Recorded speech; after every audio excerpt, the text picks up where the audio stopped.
एक समय की बात है। एक कार्तिका नाम की नगरी में चंद्रहास नाम का राजा राज्य करता था।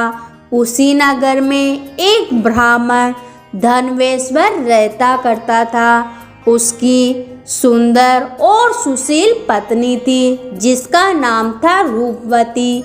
उनके घर में धन धान्य की कोई कमी नहीं थी, लेकिन संतान न होने के कारण वह अक्सर दुखी रहते थे। एक दिन की बात है, एक योगी उस नगरी में आया और उसने धनवेश्वर का घर छोड़कर सभी घरों से भिक्षा मांगी। भिक्षा लेकर वे योगी गंगा किनारे बैठकर प्रेम पूर्वक खाने लगा।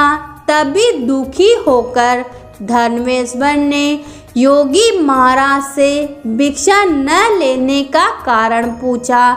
इस बात पर योगी महाराज ने कहा कि निसंतान के घर से भीख पतितियों के अन्न के समान होती है और जो पतितियों का अन्न ग्रहण करता है वे भी पतित हो जाता है। इसलिए इस भय से उनके घर की भिक्षा नहीं लेता।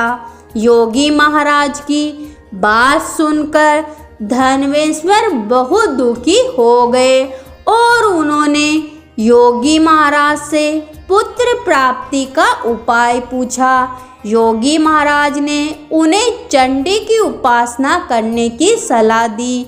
योगी महाराज की बात सुनते ही धनवेश्वर देवी चंडी की उपासना करने के लिए वन में चले गए।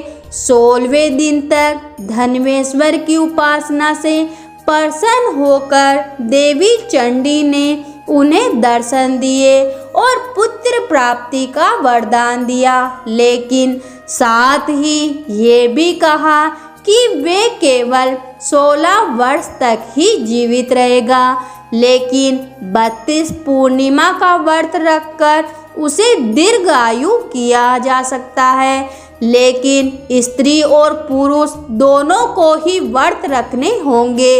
इसके बाद देवी ने कहा कि ये आम के वृक्ष पर से फल तोड़कर घर ले जाओ और पत्नी को सारी बात बताई तथा स्नान कर वह भगवान भोले बाबा का ध्यान करके उस फल को खा लिया। भगवान शिव जी की कृपा से वह गर्भवती हो गई। इस व्रत को करने के बाद धनवेश्वर और रूपवती को पुत्र की प्राप्ति हुई और 32 पूर्णमासी व्रत रखने से उसके पुत्र को दीर्घ आयु भी प्राप्त हुई।